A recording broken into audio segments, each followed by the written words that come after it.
Ayer compartíamos la palabra del presidente de la Nación, cuando ante Naciones Unidas dio un discurso muy fuerte y categórico en algunos aspectos, donde planteábamos la pregunta, ¿nos aísla del mundo la forma en la que comunicó y lo que dijo Javier Milei? Escúchalo. Esta organización dejó de velar por los principios esbozados en su declaración fundante y comenzó a mutar. Una organización que había sido pensada esencialmente como un escudo para proteger el reino de los hombres se transformó en un leviatán de múltiples tentáculos que pretende decidir no solo qué debe hacer cada Estado-nación, sino también cómo deben vivir todos los ciudadanos del mundo. Así es como pasamos de una organización que perseguía la paz a una organización que le impone una agenda ideológica a sus miembros. 8:12 minutos. Quiero sumarlo a Santiago Cafiero, diputado nacional, exministro de Relaciones Exteriores, Comercio Internacional y Culto. Santiago, buen día. Eduardo Bataglia te saluda aquí en Millennium. ¿Qué tal, Eduardo? Buen día. Buen día. ¿Qué pensaste cuando lo escuchaste al presidente en el discurso de Naciones Unidas? A ver, habitualmente los presidentes, en general, la experiencia que he tenido, los presidentes, no en la Argentina, todos los presidentes utilizan, digamos, la Asamblea de Naciones Unidas. La Asamblea de Naciones Unidas es el principal, si querés, ámbito donde están todos los países sentados. Es el principal ámbito del multilateralismo. ¿Qué es el multilateralismo? Es la posibilidad de que tienen países que son muy diferentes, económica, culturalmente, etcétera, de poder sentarse en un mismo ámbito, digamos, ¿no? Que no quiere decir que coinciden, todo lo contrario, quiere decir que tienen un ámbito para subrayar diferencias, etcétera. Bueno, el principal espacio del multilateralismo a nivel global es esa asamblea, es la Asamblea General de Naciones Unidas. Los presidentes utilizan un tiempo acotado que tenés para dar un discurso, para siempre, digamos, hacer un planteo con respecto a las mejoras de esa arquitectura multilateral, ¿no? Que habría que cambiar. Hay una crítica siempre, digamos, a la arquitectura multilateral, pero en una dirección distinta. Siempre la crítica es porque no se han alcanzado las metas para reducir la pobreza, porque no se han alcanzado las metas para, generar desarrollo allí donde no lo hay, porque no se han alcanzado las metas vinculadas a la reducción de gases de efecto invernadero, no se alcanzan las metas con respecto al cambio climático. Nunca en la dirección en la que el presidente Milei hizo, que fue básicamente quejarse de que haya agendas que promueven achicar brechas de desigualdad en el mundo, porque en definitiva es esa la Agenda 2030 o la Agenda de futuro, digamos, es eso, son agendas que lo que proponen es eso, y son compromisos, digamos, que los países van asumiendo en esa dirección,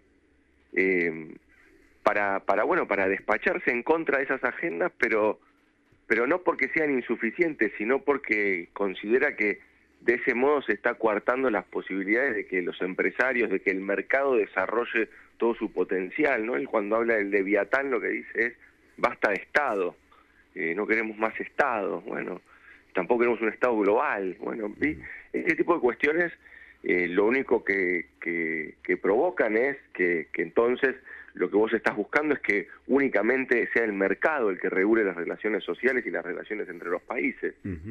Es un tanto distópico, por eso te digo que en general siempre los presidentes hacen críticas al multilateralismo, pero lo hacen en una dirección contraria, no en esta dirección donde pareció que le estaba defendiendo al 1% más rico del mundo, digamos, ¿no? Que le estaba llevando adelante esa agenda y no la defensa. Y después otra cosa, lo que hacen los presidentes argentinos, y acá sin ningún, desde Kirchner hasta Cristina, hasta Mauricio Macri o Alberto Fernández, digamos, todos los presidentes que van también y dan esos discursos, también delimitan cuáles son las prioridades de los intereses nacionales que van a defender. Entonces todos plantean la cuestión de Malvinas, por supuesto todos reclaman colaboración para que haya justicia. O sea, trazan lo que van a defender durante 4 años de gestión, inicialmente. Claro, y siempre es así, son ámbitos para eso, y siempre plantean alguna cuestión propositiva. Bueno, en este caso no estuvo, digamos. ¿Quedará en eso? ¿Quedará en un discurso ante Naciones Unidas? ¿O imaginás que puede generar algún tipo de consecuencia en las relaciones con otros países, no?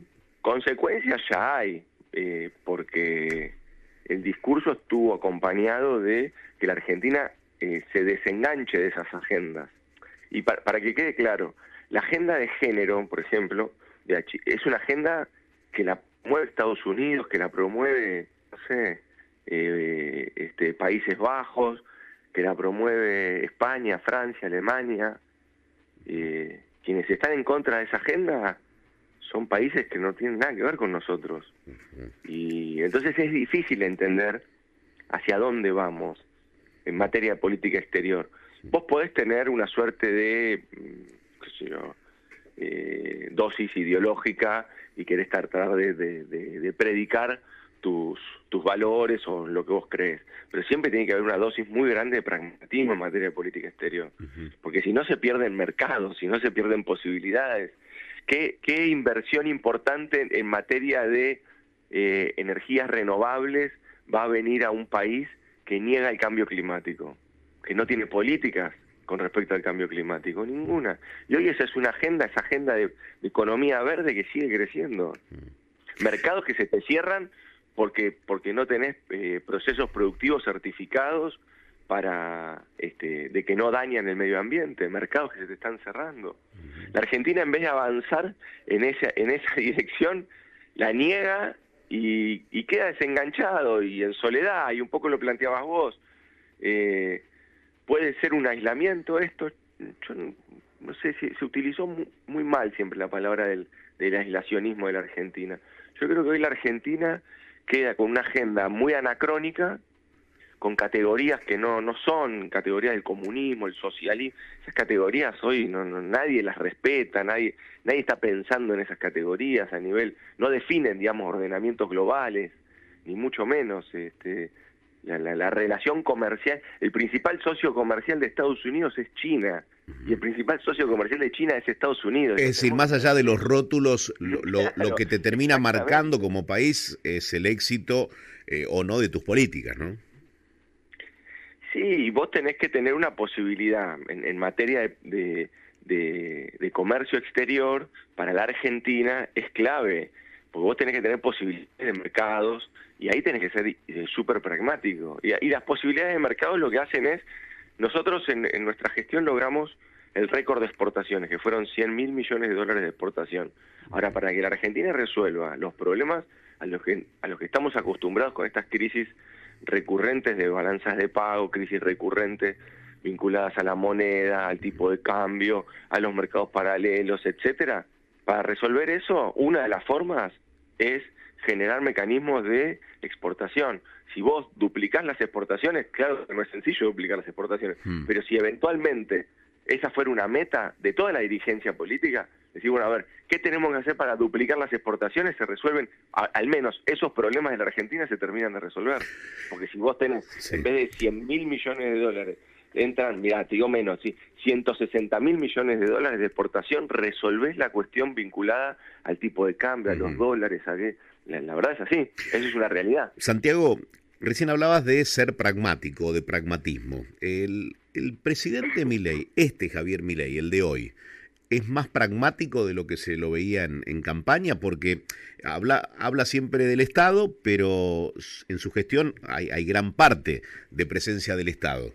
Habla de casi romper relaciones con algunos países en los que ideológicamente se sienten las antípodas, pero las relaciones continúan y el comercio avanza. Es decir, ¿hay un Javier Milei más pragmático y más abierto a otras ideas que las que defendía en campaña? No, yo veo distinto. Yo veo que es muy dogmático. Me parece que el presidente Milei tiene una mirada muy particular del mundo y de las relaciones sociales, y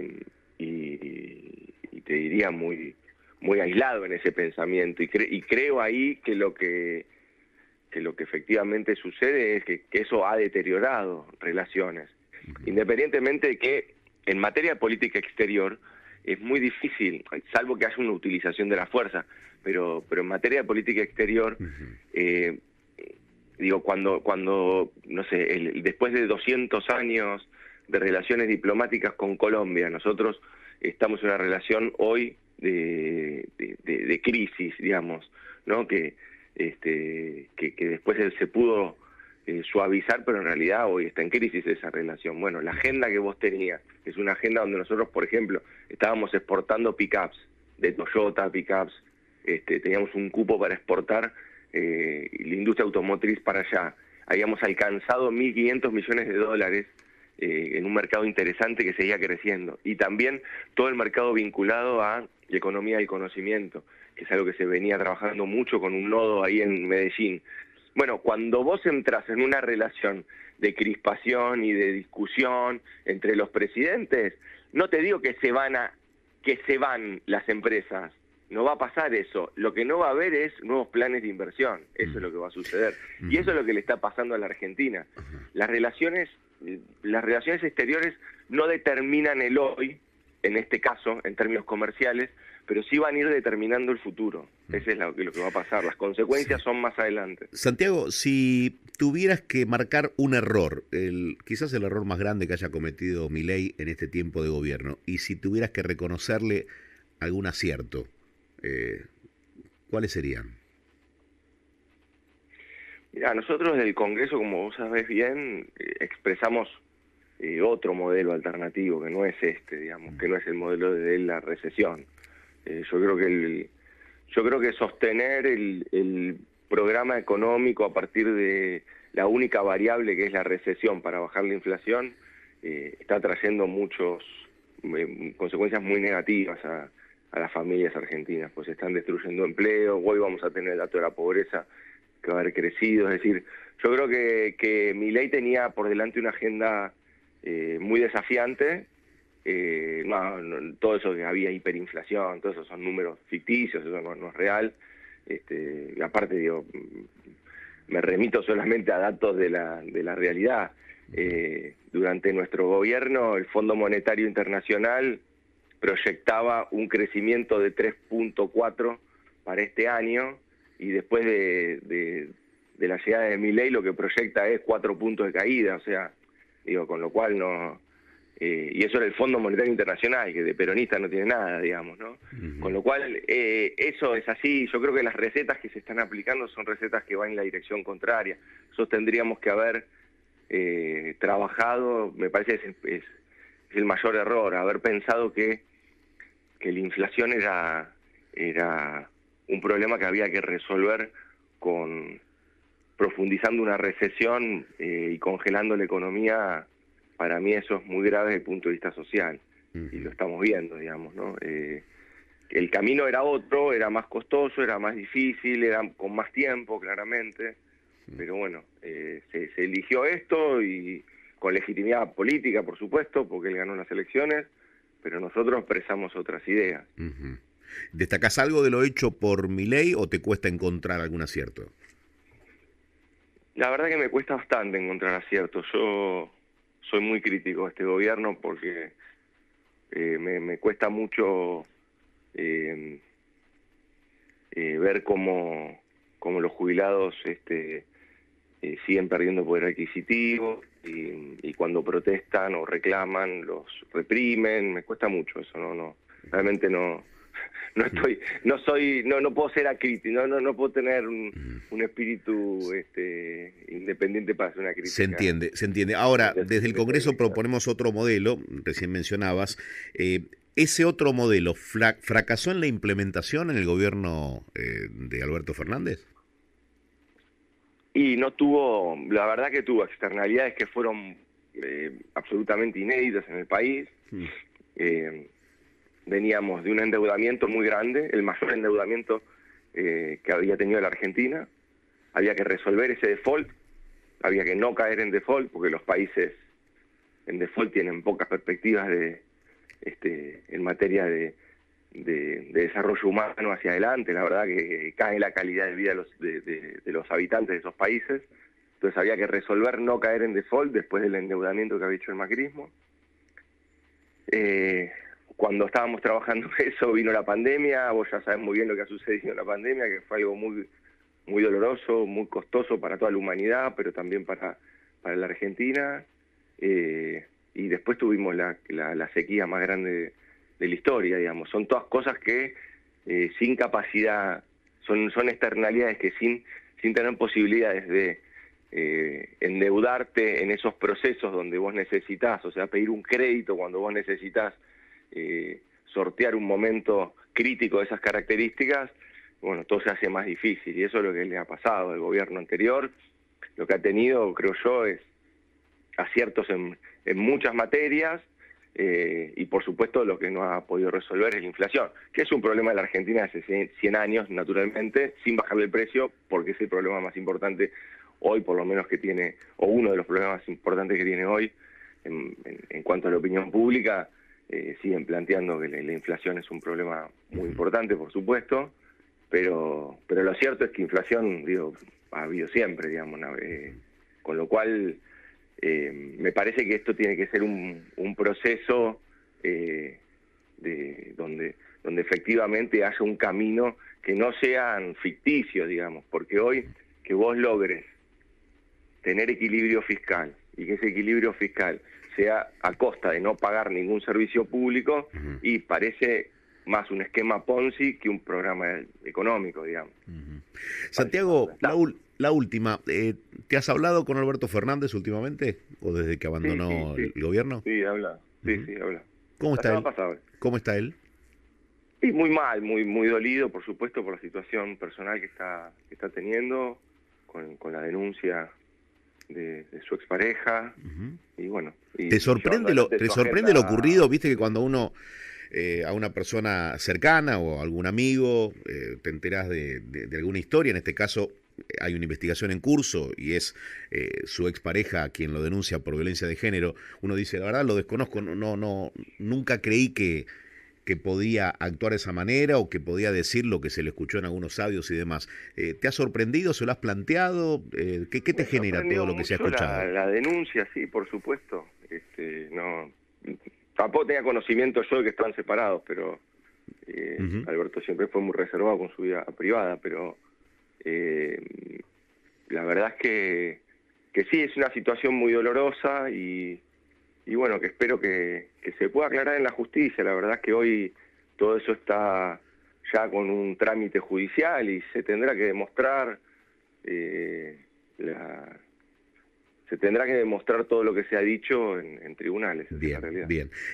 La última, cuando el presidente o algunos funcionarios de su gobierno, hoy se postea mucho y mucha del ida y vuelta en la política, o entre los políticos va por redes, ¿no? Cuando postean no vuelven más, refiriéndose al gobierno kirchnerista. ¿Cómo lo tomás? Bueno, me parece que es algo positivo, porque el macrismo decía lo mismo y volvimos en 4 años. Santiago Cafiero, gracias por haber hablado con nosotros. Te mando un abrazo. Hablamos con Santiago Cafiero, ex ministro de Relaciones Exteriores de nuestro país. Primero lo primero. Quinta temporada. Lo imprescindible. Lo que te gusta. Info sin vueltas. Por FM Millennium. Hasta las 9.